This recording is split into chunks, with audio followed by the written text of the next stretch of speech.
Dad was the American dream. He arrived in America with little money and 2 suits. And within 7 years, he completed a master's degree in education, master's degree in library science, and a doctorate in education. He credited his family's support, Mary's support, and his Aunt Phyllis Wong, and a Reverend Paul Oppenheiser, and the whole community of people at Pittsburgh. Mom said getting his PhD really helped him progress in his career, as universities were looking for leaders in education to grow and lead their universities and libraries. Once he completed this, he did move quickly through the ranks, starting in Pittsburgh or Pennsylvania, Duquesne University, Edinburgh College, AIT in Bangkok, Colorado State, and Ohio University. The 21 years in Ohio was where he did his most consequential work.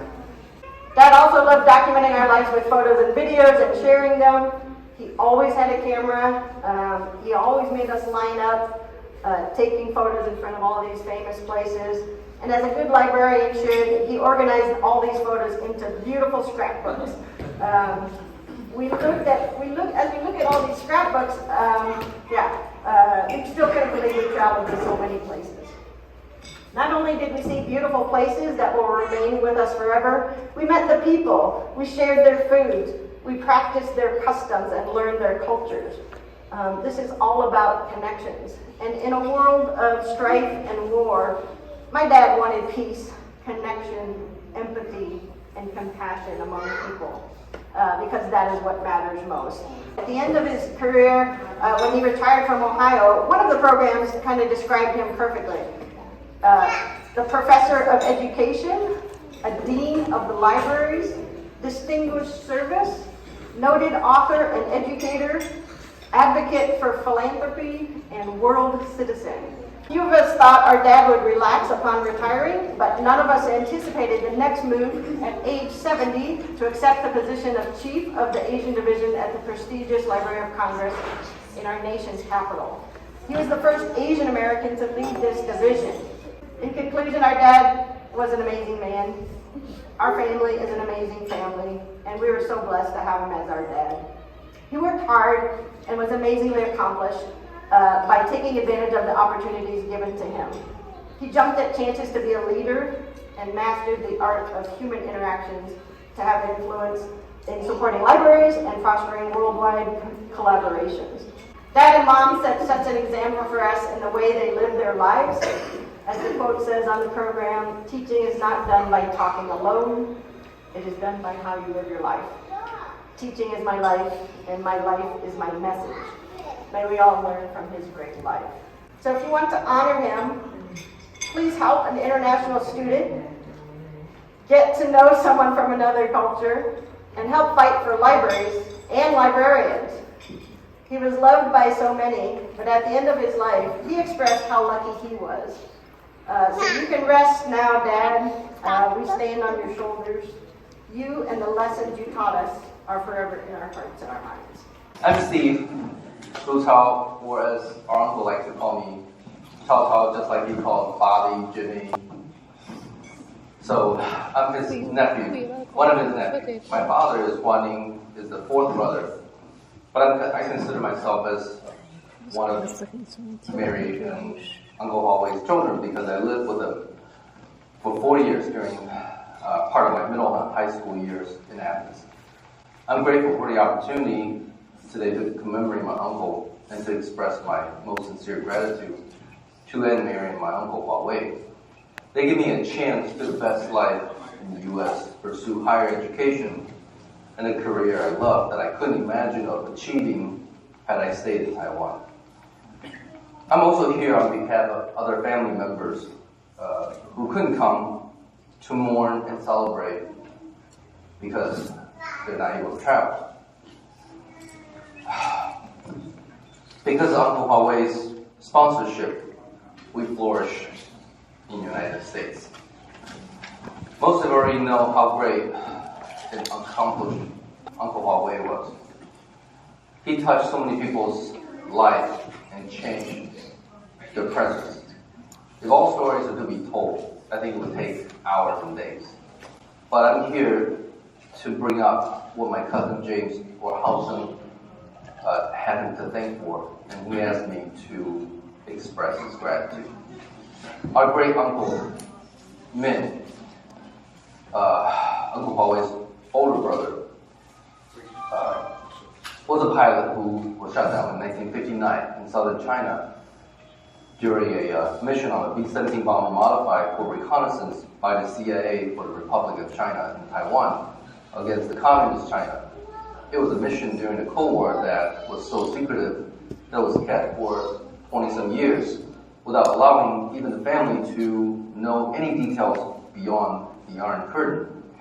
The perished flight crew's remains couldn't be found nor recovered until Uncle Hwa-Wei had the opportunity to establish contact with the Chinese government during the 80s. He spent over 10 years preparing, negotiating, and finally, after numerous trips later, and actually there is a book about the whole process, the hero's remains were finally recovered and given proper military honors, with formal burial back in Taiwan. Much is credited to Uncle Hwa-Wei's involvement. When our cousin James Howson learned about Uncle Hwa-Wei's passing, he made sure that I take the opportunity to speak his heart of sadness and to announce his deepest gratitude because Uncle took care of the lifelong goal that he had to recover his father's remains. I'm beyond lucky to be his nephew and family, and so grateful to have his family as mine. Uncle Hwa-Wei, or in Mandarin, I know you're in heaven with our grandparents because you always express how much you miss them. And you're the best that exemplified East meets West and brought the best of both worlds to shine. You will be greatly missed. He always made me feel that I was not alone and that I was loved. I remember as a kid joining him to go fishing once, waking up when it was, as I remember it, dark and cold, and getting into a boat at dawn. He taught me how to attach the bait onto a hook. I was all too eager to try something new with him, and he was my guide and patient teacher. Although I didn't catch any fish, I remember the feeling of being in the boat with him, the shared experience of observation and expectation, and the gathering warmth of the morning sun. That, for me, perfectly encapsulates an essence of my uncle. That's not just about what you're doing, but about the time spent together. I am not an exception to being a longtime guest of Uncle Hwa-Wei, Auntie Mary, and their family. 4 other cousins also spent meaningful periods of time living with them. Jean remembers when the rejection of her student visa application meant that she wouldn't be able to attend graduate school in the States or pursue her dream of studying cell biology. Uncle Hwa-Wei told her to keep focused and try again. She got into another program, received the student visa, and she recalled that Uncle Hwa-Wei drove some 500 miles from Colorado to see her at the University of Nebraska to see how she was adjusting there. Jean says that when they were toddlers, Uncle Hwa-Wei would, as a college student, visit their home in Taiwan to help out their mother, his older sister. So many of their memorable childhood photos were those taken by Uncle Hwa-Wei. Jean said, even then, he had a camera handy. She writes, through 70 years of my life, Uncle Hwa-Wei was a beloved uncle and mentor. When she was a toddler, a student, an educator, and now as a recent retiree. Uncle Hwa-Wei, our Jojo, our Papa, will always be in our hearts. They met at the University of Pittsburgh, and it was 1957 when he came to the U.S. His English wasn't very good, so the professor introduced him to Mom and asked if she would share her notes. And so they began this symbiotic yin and yang relationship, which lasted for 66 years. When Dad was in the hospital, Mom reminded him of when they were in college. And at that time, she was a nanny and living with a family for room and board. Dad had a meal program at school, so he would share his meals with her, and she would share her notes from class. They were both brilliant students and received their master's degrees and were married in Jeanette, PA, all in 1959. This was a time when interracial marriages were not common, but Dad was welcomed into Mom's family, winning them over with his charm as always. And with Mom's help, he assimilated to life in the U.S., and in 1962, he became a citizen, and he was very proud of that. They began their family with me, and by 1968, we're blessed with 5 of us, Jim, Pam, Ed, and Charles. During those days, we kept Mom busy at home. You can imagine, 5 little kids.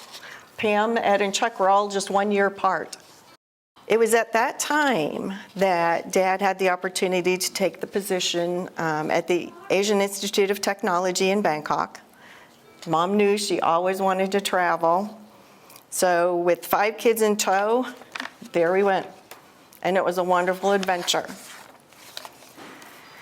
Dad wanted to expand our world, to make sure we experienced cultural events, museums, parks, monuments, palaces, temples, churches, you name it. We visited it, and he took a picture of it. And we are now thankful that we do have those records of it. Through him, we learned the importance of honoring our ancestors. That was very important to him, and to cherish family. And he set the example for what it means to have a strong work ethic, to be dedicated not just to family, but to your profession. But who knew that being a librarian could be so exciting? He truly had some crazy adventures. Our parents have had many, many memorable chapters in their story. And as this chapter ends, it's also time to bring Mom closer to us, to leave this wonderful, wonderful home that they've had for so many years. Thank you for being such good friends.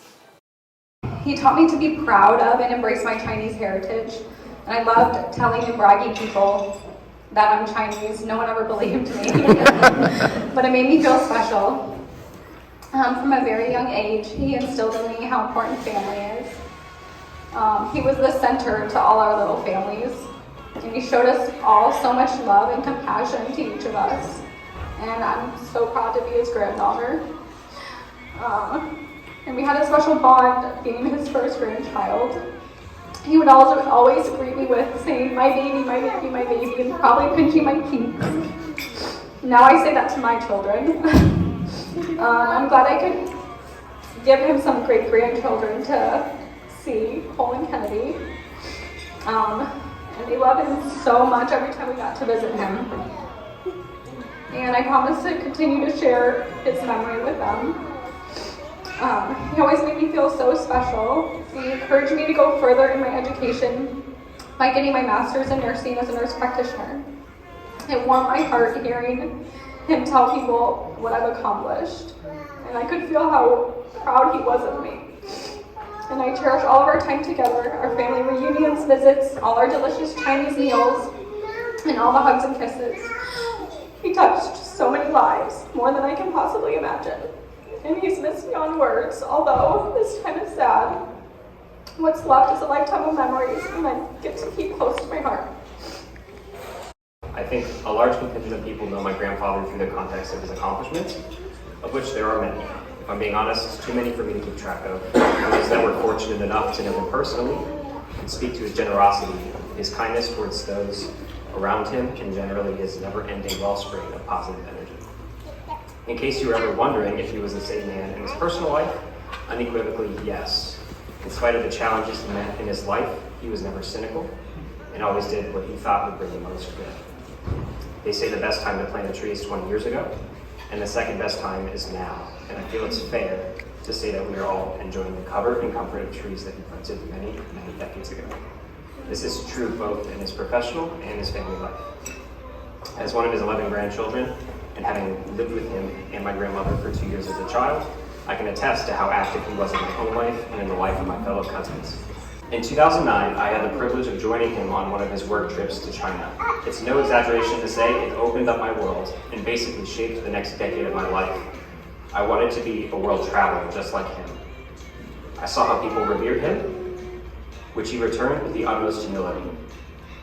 On my future trips to China, I would inevitably meet with someone he knew that would help me along my journey. Every time they felt an immense gratitude to him and wanted to pay it forward. He truly had friends in all places. It showed me what it's like to live a full life, to give unendingly and expect nothing in return. The most common feedback I got from my cousins when I asked them what they'd like to share about Poppy was how incredibly thankful they were to be in his life and to be raised under his influence. He taught us the value of education, work ethic, and being the best at what you do. But beyond that, he taught us to love. I think sometimes it's difficult for people from his generation to say I love you, especially in the context of Chinese norms. But in these last few years, on our phone calls together, he would confidently say it before we hung up. Nana and I love you.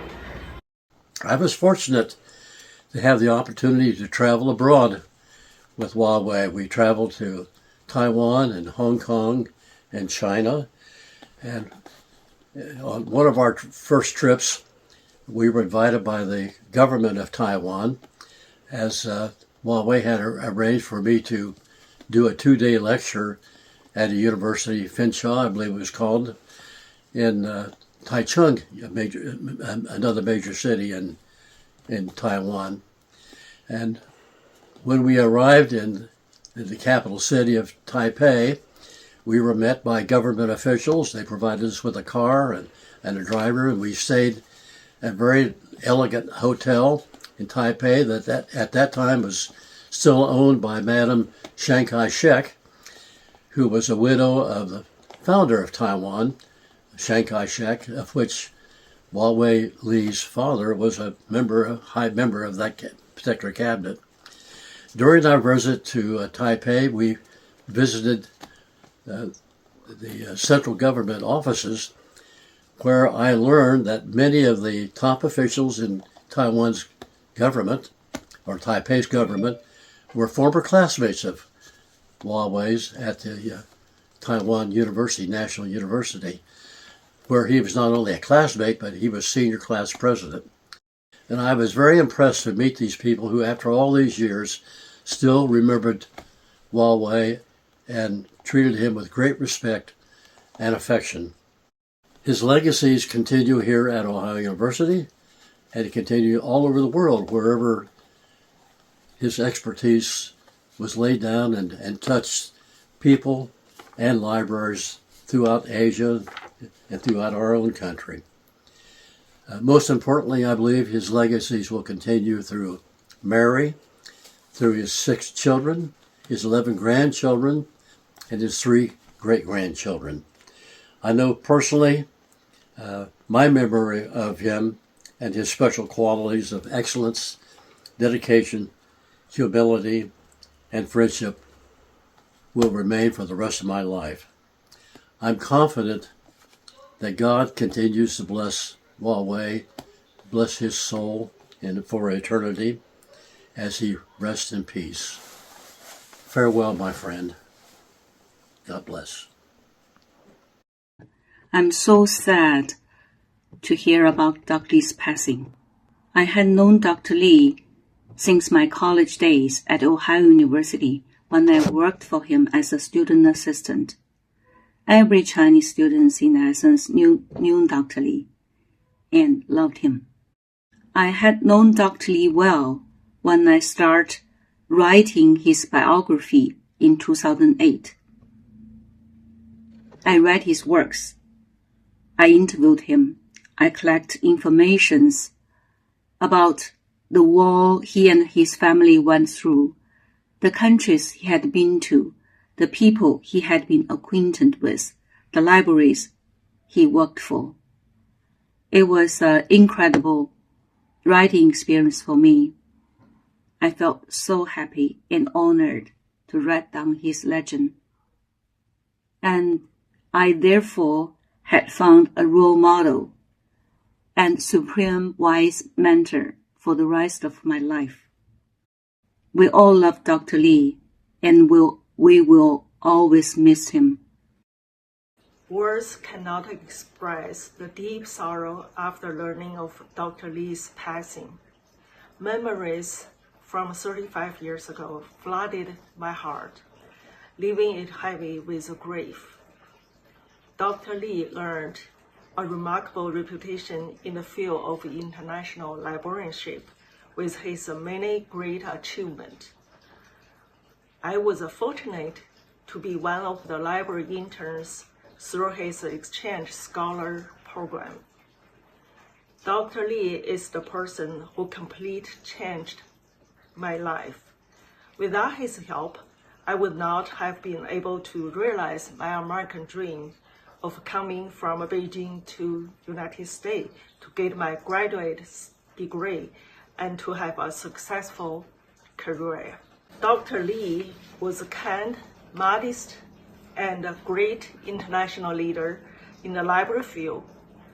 He never hesitated to support and help many Chinese students and scholars, myself included. I'm very grateful to have had him in my life. He was not only my boss, but also a father figure, warm and caring.